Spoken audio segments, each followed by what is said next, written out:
Tapi kalau tadi berbicara terkait dengan sanksi, yang menarik di sini juga kalau kita berkaca lagi ya Pak, sekali lagi kita berkaca kepada teks amnesti yang jilid pertama begitu, ketika kita ketahui bahwa sanksinya saat itu adalah kenaikan, terdapat sanksi kenaikan hingga 200% ya atas harta yang ditemukan tidak dilaporkan di TA. Tapi rupanya ketika pemeriksaan ini berjalan begitu Pak, ketika penegakan sanksi tersebut ataupun juga akan diterbitkan SP2-nya, tapi tampaknya ini dihentikan untuk penerbitan SP2-nya. Ini kira-kira kenapa demikian begitu Pak? Apakah nanti akan terulang kembali di TA Jilid 2 ini bahwa sanksinya juga tampaknya masih kurang aplikatif begitu Pak pada kenyataannya?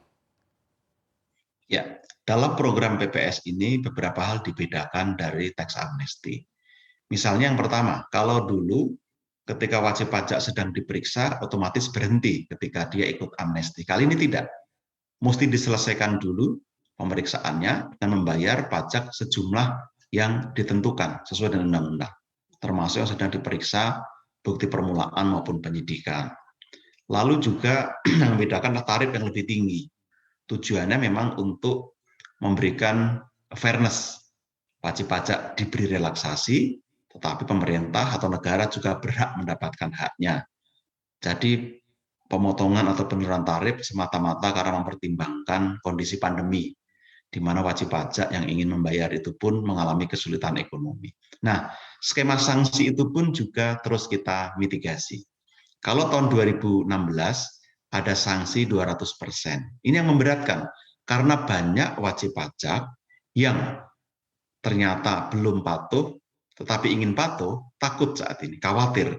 Karena begitu jujur, mereka dikenai sanksi 200%. Ini yang ingin difasilitasi. Negara ingin menegaskan, tidak mencari penerimaan negara dari pengenaan sanksi atau hukuman, melainkan menjadikan sanksi sebagai alat untuk mengubah perilaku wajib pajak. Nah, kita optimistik dengan sistematika substansi Undang-Undang HPP yang melakukan relaksasi sanksi administrasi, termasuk tarif pajak, diharapkan menjadi sweeteners bagi wajib pajak untuk mau patuh, mau masuk ke dalam sistem perpajakan kita.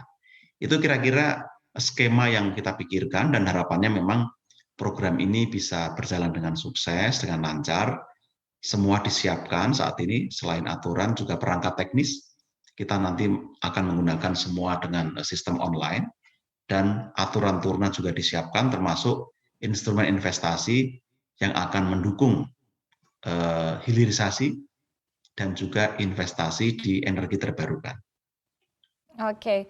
Oke, artinya tadi sekali lagi kurang lebih memang difokuskan kepada tadi ya pengakuan dari para wajib pajak begitu ya Pak ya, memang itu goal utamanya berarti ya?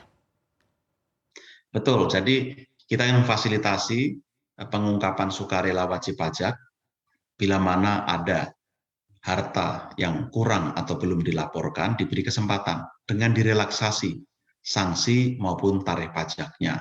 Iya. Kesempatan Kemudian diberikan sangat pendek, hanya 6 bulan. ya, kemudian kalau dari segi objek sendiri Pak, objek pajak yang wajib diungkap begitu apa saja? Apakah ada perbedaan antara teks amnesti yang pertama dengan yang kali ini, PPS kali ini? Karena disebutkan juga untuk PPS warisan juga termasuk ya Pak diantaranya ya? Ya, pada dasarnya yang menjadi objek adalah penghasilan. Tapi kita tahu karena waktu sudah berjalan bertahun-tahun, tentu saja tidak mudah mengukur penghasilan tersebut. Maka diambil residunya atau sisanya yang tercermin dalam harta. Karena penghasilan itu kan digunakan untuk dua, untuk konsumsi dan untuk mendapatkan harta atau menambah kekayaan. Nah, di sini kita ingin mengukur. Maka kondisi per 31 Desember 2015 untuk kebijakan pertama dan kondisi per 31 Desember 2020 untuk kebijakan kedua. Untuk warisan sendiri, pada dasarnya warisan adalah bukan objek pajak. Sepanjang itu dilaporkan dalam SPT sebagai penghasilan yang bukan merupakan objek pajak dan dicantumkan dalam daftar harta wajib pajak. Nah, untuk PPS kali ini, wajib pajak tidak boleh membetulkan atau menyampaikan SPT setelah undang-undang berlaku. Maka tidak ada sarana lagi bagi wajib pajak yang mendapat warisan dan belum dilaporkan di SPT bila ingin ikut PPS.